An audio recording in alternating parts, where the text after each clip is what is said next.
Hello friends, this is Dr. Aditi Jain and you all are welcome back to my YouTube channel ज्ञान वारिधि। आज की हमारी video holistic approach of teaching English पर focused है। Holistic approach जैसे कि नाम से भी हम समझ सकते हैं कि जो पूरी लैंग्वेज को कंसिडर करती है as a whole, complete aspect को लेकर चलती है और ये मानती है कि it is not divisible in meaningful way for teaching. हम पढ़ाने के लिए लैंग्वेज को छोटे छोटे मीनिंगफुल पार्ट्स में कभी भी डिवाइड नहीं कर सकते हैं, उसको एज अ होल ही हमको पढ़ाना चाहिए अगर हम उससे बेस्ट रिजल्ट्स अचीव करना चाहते हैं। Next, it focus on everything that a learner needs to know in order to communicate effectively. अपनी बात को दूसरे तक पहुंचाने का माध्यम हमारा लैंग्वेज होती है और ये इस बात पर बल देती है कि बच्चे को वो सब चीज़ें बहुत अच्छे से मालूम होनी चाहिए जो उसको कम्युनिकेट करने के लिए चाहिए होती हैं। Thus, when teaching, the learners should immerse in reading, writing, speaking and listening। तो जब हम बच्चे को पढ़ा रहे हैं तो उस समय बच्चे को जो बेसिक स्किल्स हैं हमारी लैंग्वेज लर्निंग की, that are reading, writing, speaking and listening, ये चारों ही बहुत इफ़ेक्टिवली पढ़ाई जानी चाहिए। किसी भी एक स्किल को अगर हम छोड़ देते हैं तो वो बहुत अच्छे से लैंग्वेज को नहीं सीख पाएगा। सपोज़ हम ये मानते हैं कि लिसनिंग से ज़्यादा फ़र्क नहीं पड़ रहा है या रीडिंग से कोई फ़र्क नहीं पड़ रहा है, तो उन चीज़ों को हम थोड़ा सा निगलेक्ट कर दें और बच्चे को सिर्फ बोलना आना चाहिए या रिटन एक्सप्रेशन देना आना चाहिए, तो ये कभी भी संभव नहीं होता। इसलिए इनका मानना है कि जो चारों बेसिक स्किल्स हैं वो बच्चे को पूरी तरह से समझ में आ जानी चाहिए in order to learn language effectively. Next, holistic approach develops students to be critical, confident and independent. पूरी तरह से इंडिपेंडेंट बनाने पर ये फोकस करते हैं, साथ में क्रिटिकल भी, उनको मालूम होना चाहिए कि कहाँ किस चीज़ को क्यों यूज़ करना है, and they should be very confident while they are giving expressions to their thoughts। And last point, it primarily focus on social context of interaction। हम लोगों की जो लैंग्वेज होती है वो ऑब्वियसली हमारे सोशल कॉन्टेक्स्ट से रिलेटेड होती है, क्योंकि हमें अगर अपनी बात किसी तक पहुंचानी है तो वो सामाजिक रूप से ही पहुंचानी है और लोग सामाजिक प्राणी हैं, हम खुद भी सामाजिक प्राणी हैं, तो हमारी जो भी इंटरेक्शन होती है वो सोशल कॉन्टेक्स्ट में होती है और उसी पर होलिस्टिक अप्रोच जो है वो फोकस करती है।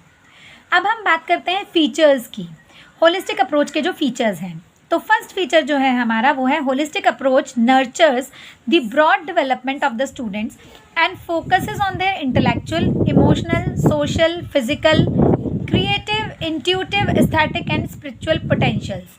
यहाँ पर आप देख सकते हैं कि हमारे जितने भी डायमेंशंस हैं उन सभी को फोकस करा है इसमें, like intellectual, emotional, social, physical, creative, intuitive, aesthetic, spiritual, हर एस्पेक्ट की इन्होंने बात की है कि बच्चे के हर एस्पेक्ट का डेवलपमेंट होना चाहिए, उसको प्रॉपर नर्चर किया जाना चाहिए।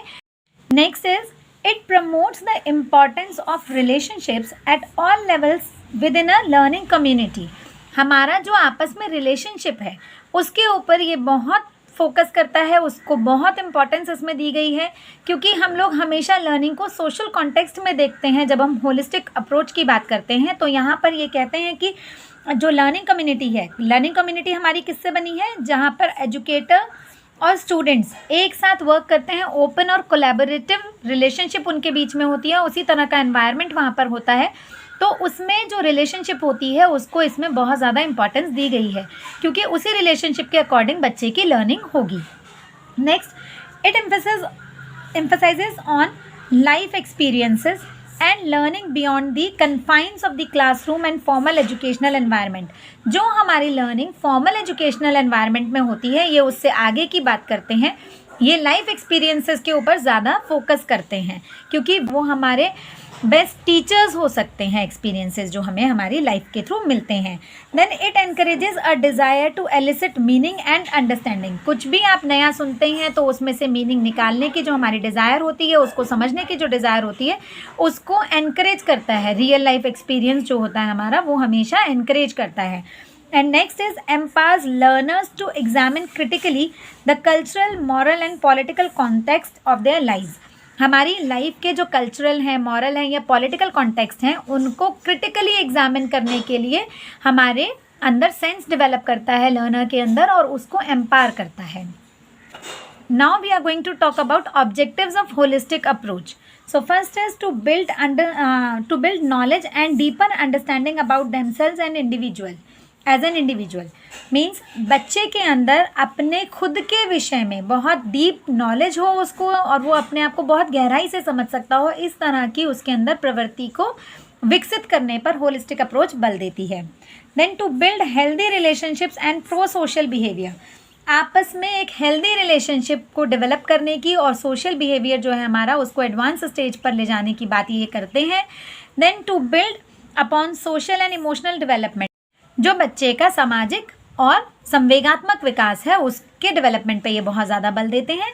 And to see beauty and possess the ability to see the awe aspect. मतलब किसी भी चीज़ में उसकी सुंदरता को देखने का या जो उसका ऑ फैक्टर है उसको नोटिस करने का भी बच्चे के अंदर एबिलिटी होनी चाहिए, क्षमताएं होनी चाहिए. उन क्षमताओं के विकास पर भी होलिस्टिक अप्रोच बल देती है.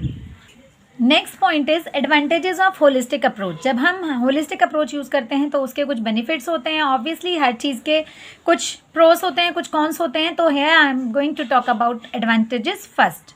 सो first advantages influences and inspires critical learners. बच्चों के अंदर क्रिटिकल सेंस डेवलप करते हैं और हमेशा इंस्पायर करते हैं कि वो क्रिटिकल हों अपनी लर्निंग में. Then ownership of knowledge. बच्चों की नॉलेज का उनको पूरा आधिपत्य होना चाहिए, मतलब बच्चों का ज्ञान पर आधिपत्य होना चाहिए. इस चीज़ पर होलिस्टिक अप्रोच फोकस करती है. Generates peer group discussion. ये बहुत ज़्यादा फोकस करते हैं कि बच्चों में पीयर ग्रुप डिस्कशंस ज़रूर होने चाहिए जिससे वो अपनी भावनाओं का आदान प्रदान करना सीख जाएं और एक दूसरे की बातों को समझकर उनको अपने जीवन में स्थान दें. Next is self evaluation. बच्चा जब अपना इवैल्यूएशन खुद करता है उससे अच्छा मूल्यांकन कभी नहीं हो सकता, क्योंकि हमें खुद पता है कि हमारी कमियां कहाँ हैं और क्या हैं. उन कमियों का निवारण भी हम ही कर सकते हैं. Next is it improves teaching learning process. जो हमारा टीचिंग लर्निंग प्रोसेस है उसमें इम्प्रूवमेंट आता है when we are going to use holistic approach of teaching. It incorporates recent developments. जो भी रीसेंट डेवलपमेंट्स हमारे होते हैं उन सबको ये इनकॉर्पोरेट करने पर बहुत ज़्यादा एम्फेसिस देते हैं.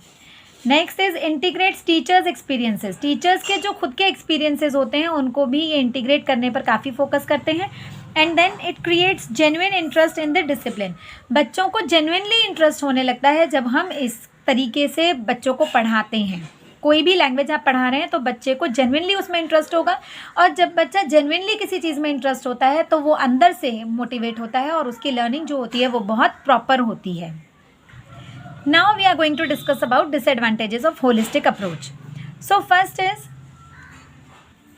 Sometimes teacher may open herself up more than intended during interaction. कभी कभी टीचर जो है वो बहुत ज़्यादा ओपन हो जाती है बच्चों के साथ डिस्कशन के टाइम पर, और वो जो ओपननेस होती है वो कभी कभी अनकंफर्टेबल सिचुएशन को लीड करने लगती है और बच्चे को लर्निंग में डिफ़िकल्टीज आने लगती हैं.